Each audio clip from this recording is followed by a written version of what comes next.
हरि ओम। मित्रों, पुनः आपका स्वागत एवं अभिनंदन है इस पाठ में, षष्ठ पाठ में।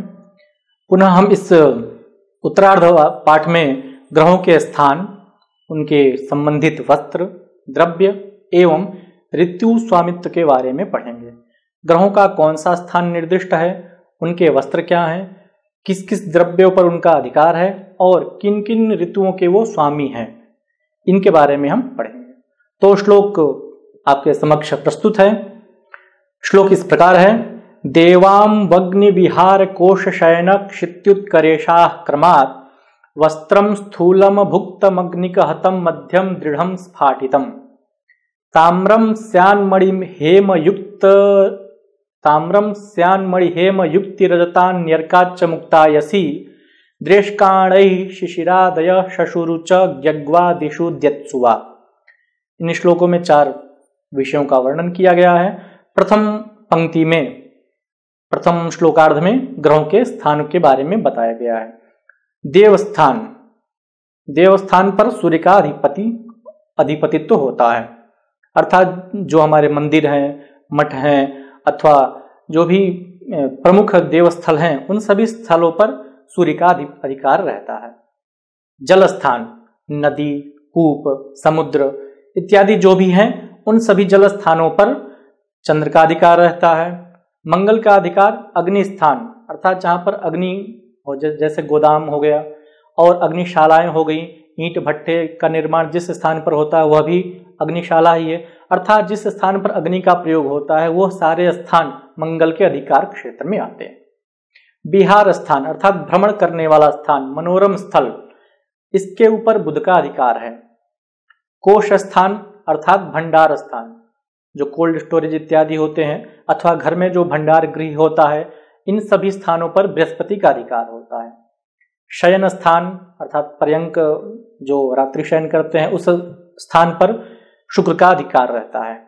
और शनि का अधिकार उत्कर भूमि अर्थात जो अनुपजाऊ भूमि है, अर्थात जिस भूमि पर कोई अन्न इत्यादि उत्पन्न न हो रहे हों, उन स्थानों पर शनि का अधिकार रहता है।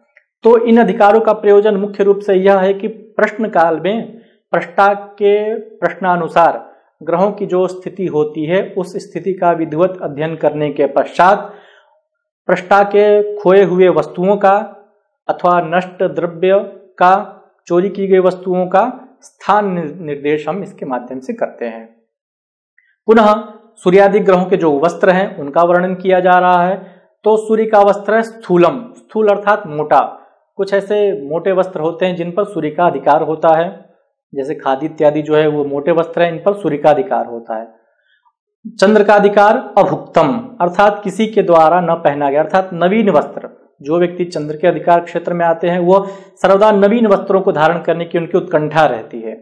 पुराने वस्त्र भी पहनेंगे तो उसको धुल करके एक अच्छे प्रक्रिया के अंतर्गत वो पहनते हैं, तो वह उस पर चंद्र का अधिकार रहता है।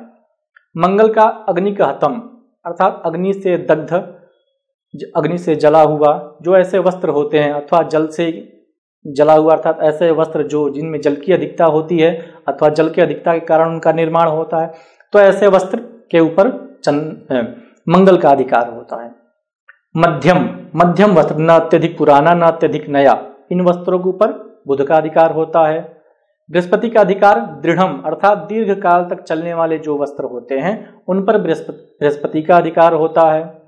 शुक्र का अधिकार दीर्घ काल तक चलने वाले जो वस्त्र होते हैं, ऐसे वस्त्रों पर शुक्र का अधिकार होता है। और फटे हुए वस्त्र पर शनि का अधिकार होता है। जैसा वर्तमान समय में जो प्रचलन चल रहा है, कहीं कहीं पर वस्त्र फटे हुए दिखाई देते हैं, तो ऐसे इस प्रकार के वस्त्रों पर शनि का अधिकार होता है। तो इस प्रकार से ग्रहों के हमने वस्त्रों के बारे में पढ़ा। अब एक प्रायोगिक उदाहरण हम लेते हैं।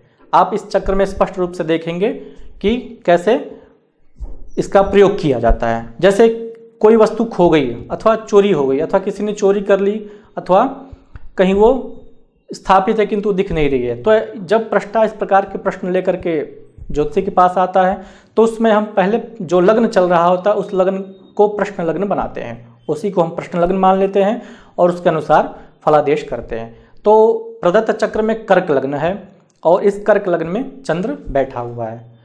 तो चंद्र कर्क लग्न का स्वामी है और इसके जो वस्त्र होते हैं वो अभुक्तम अर्थात नवीन वस्त्र होते हैं, अर्थात ऐसा जातक नवीन वस्त्रों को धारण करने वाला होगा, वह नवीन वस्त्रों को, नवीन परिधान जो फैशन में आते हैं उन परिधानों को सर्वदा पहनने के लिए उत्सुक रहेगा।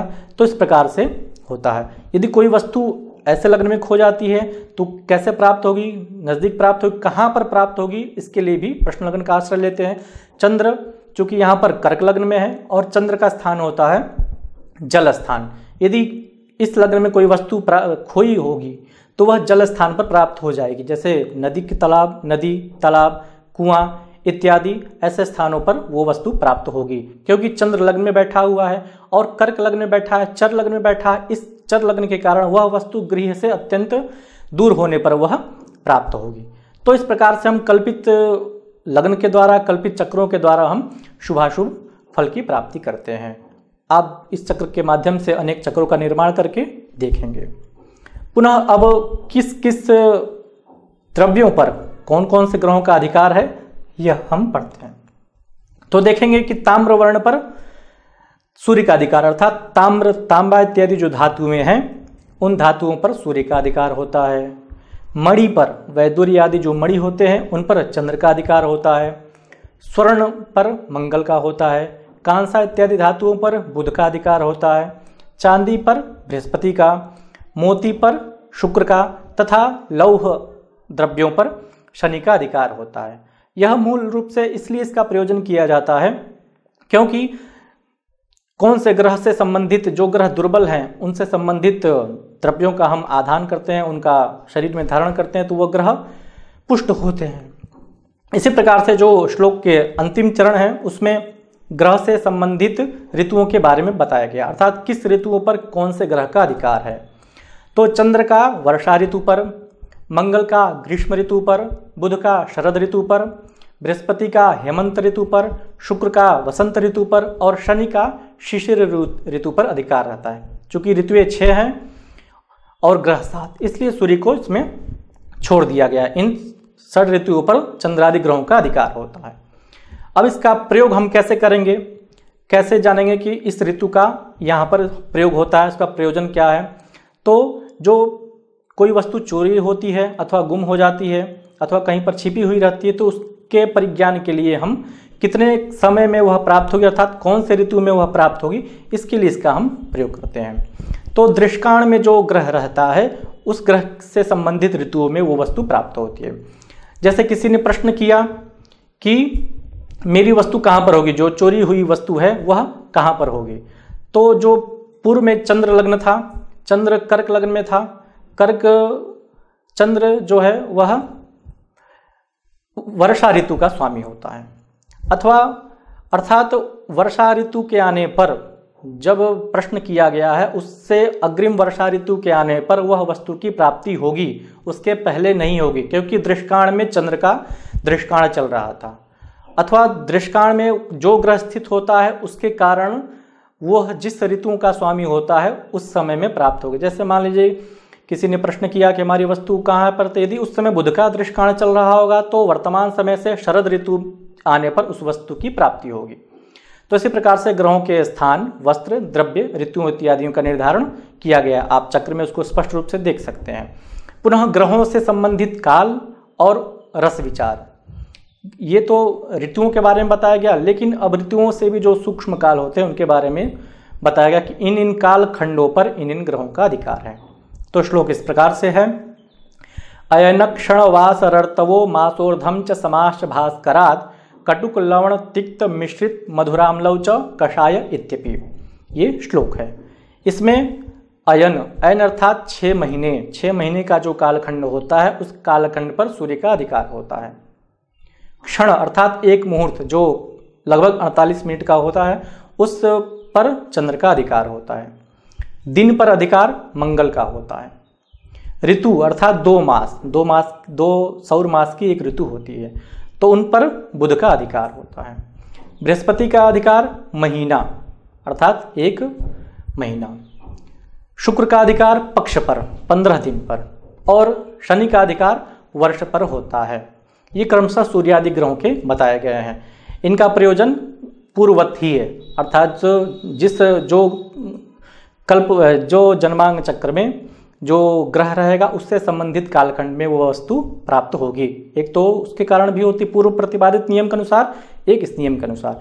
पुनः अब कटुकादि रसों के बारे में बताया जा रहा है कि कौन सा ग्रह किस रस का प्रतिनिधित्व करता है, किससे कौन सा संबंधित है। तो जैसा कि हम देखते हैं कटुक रस अर्थात नीम इत्यादि जो पत्ते होते हैं कड़वे होते हैं, इस पर सूर्य का अधिकार है। लवण अर्थात नमकीन रस पर चंद्र का अधिकार है। तिक्त अर्थात तिक्त मिर्च इत्यादि जो होते हैं इन पर मंगल का अधिकार है। मिश्रित अर्थात षड्रस जो होते हैं इन सभी रसों से मिला हुआ, मधु, लवण, कटु, तिक्त इत्यादि सभी रसों से मिला हुआ। मधुर रस पर बृहस्पति का अधिकार है। अम्ल रस पर आंवला इत्यादि जो होते हैं वो अम्ल के द्योतक होते हैं, उन पर शुक्र का अधिकार है। और कषाय अर्थात सुपारी इत्यादि जो कड़वे होते हैं, कषाय होते हैं, उन पर शनि का अधिकार होता है। इनका प्रयोजन मुख्य रूप से हम जातक के जो उनका जो स्वाद की जो इच्छा होती है, जो वस्तुओं की भोगने की जो इच्छा होती है, वह किस रस के ऊपर अत्यधिक आश्रित होते हैं अथवा कौन सा रस उनको अत्यधिक प्रिय होता है, इसके लिए इसका हम प्रयोजन करते हैं। जैसे किसी ने प्रश्न किया कि मैंने अभी क्या खाया अथवा मेरा प्रिय रस कौन सा है, तो इस तरह के प्रश्नों में लग्नस्थ ग्रह से अथवा लग्नस्थ ग्रहों के अभावों से उदित नवांश से फल कहना चाहिए। जैसे पूर्व में कर्क लग्न में चंद्र है, चंद्र श्वेत वर्ण का स्वामी है ये, और चंद्र जो है वह लवण अर्थात नमक इत्यादि रस का स्वामी है। अतः जातक जो है नमकीन वस्तुओं का अत्यधिक प्रिय होगा, अथवा जिसने जो प्रश्न किया है उस प्रश्न काल में वह नमकीन वस्तुओं का सेवन किया होगा। इसी से वर्ण का भी निर्धारण हम करते हैं, जैसा कि आप चक्र में आप देख सकते हैं। मंगल जो है सिंह राशि में है, द्वितीय भाव मुख का होता है, इस कारण से मुख्य रूप से द्वितीय भाव से ही उसका परिज्ञान करना चाहिए। तो इस प्रकार से हमने देखा ग्रहों से संबंधित वस्त्र, धातुएं, काल, रस इत्यादि के बारे में हमने पढ़ा। तो इस प्रकार से यह पाठ पूर्ण होता है। अब इस पाठ के जो मूल सारांश बिंदु उनको एक बार हम पुनः देखते हैं। सूर्य का स्वरूप मधु के जैसा पिंगल नेत्र, चतुरस्र शरीर, पित्त प्रकृति, अल्प केश इत्यादि होता है। चंद्र का दीर्घ वृत्ताकार, अत्यधिक वात एवं कफ प्रकृति, बुद्धिमान, सौम्यवाणी, अच्छी दृष्टि और सुंदर नेत्र वाला स्वरूप होता है। क्रूर दृष्टि, सर्वदा युवावस्था प्रतीत होने वाला, पित्त प्रकृति, चंचल स्वभाव, उदार चित्त और पतली कमर इत्यादि मंगल का होता है। श्लिष्टवाणी, कुशल वक्ता, सर्वदा प्रसन्न चित्त, हास्य प्रिय, पित्त, वात एवं कफ तीनों प्रकृति मिश्रित बुध का स्वरूप होता है। बृहस्पति का विशाल चौड़ा शरीर, मधु के समान पिंगल वर्ण, नेत्र, केश, सर्वाधिक बुद्धिमान और कफ प्रकृति। शनि का शुक्र का भोग प्रधान प्रकृति, सुंदर एवं दर्शनीय स्वरूप, सुंदर आकर्षक नेत्र, कफ एवं वात प्रकृति, काले घुंघराले बाल शुक्र का स्वरूप है। शनि का आलसी, कपिल नेत्र, पतला एवं लंबा शरीर, मोटे दांत, टेढ़े मेढ़े दांत, कठोर या रुक्ष केश एवं रोम एवं वात प्रकृति शनि का होता है। शरीरस्थ सप्त धातुओं में शिरा, नस, नलिका इत्यादि का स्वामी शनि, अस्थि का स्वामी सूर्य, रक्त का स्वामी चंद्र, त्वचा का स्वामी बुध, वीर्य का स्वामी शुक्र, मेद का स्वामी बृहस्पति और मज्जा का स्वामी मंगल होता है। सूर्य देवस्थान का, चंद्र जलस्थान का, मंगल अग्निस्थान का, बुध क्रीडा स्थान का, गुरु कोषागार का, शुक्र शयन स्थान का तथा शनि ऊसर स्थान का स्वामी होता है। सूर्य से मोटे वस्त्र, नवीन वस्त्र चंद्र से, मंगल से अग्निदग्ध वस्त्र, बुध से जलदग्ध वस्त्र, गुरु से मध्यम श्रेणी के वस्त्र, शुक्र से दीर्घ काल तक चलने वाले वस्त्र और शनि से फटे पुराने वस्त्रों का परिज्ञान किया जाता है। ताम्रवर्ण पर सूर्य का, मणि इत्यादि पर चंद्र का, मंगल का स्वर्ण पर, बुध का कांसे पर, गुरु का चांदी पर, शुक्र का मोती पर और लोहे पर शनि का अधिकार होता है। शिशिर, वसंत, ग्रीष्म, वर्षा, शरद, हेमंत इत्यादि ऋतुओं पर क्रमशः शनि शुक्र मंगल एवं शनि शुक्र मंगल चंद्र बुध एवं गुरु का होता है। सूर्य से अयन का, चंद्र से एक मुहूर्त काल का, मंगल से एक दिन का, बुध से एक ऋतु का, बृहस्पति से एक मास का, शुक्र से एक पक्ष का तथा शनि से एक वर्ष का काल जानना चाहिए। कटु, लवण, तिक्त, मिश्रित, मधुर एवं अम्ल रसों के स्वामी क्रमशः सूर्यादि ग्रह होते हैं। तो इस प्रकार से हमने ग्रहों से संबंधित विषयों, उनके स्वरूप, उनके षड्रस के बारे में हमने पढ़ा। हम यह आपसे आशा करते हैं कि आपने इस पाठ का विधिवत अध्ययन किया। पुनः नए पाठों को लेकर के अग्रिम सप्ताह में हम आपके समक्ष उपस्थित होंगे। इसी मंगल कामना के साथ नमो नमः।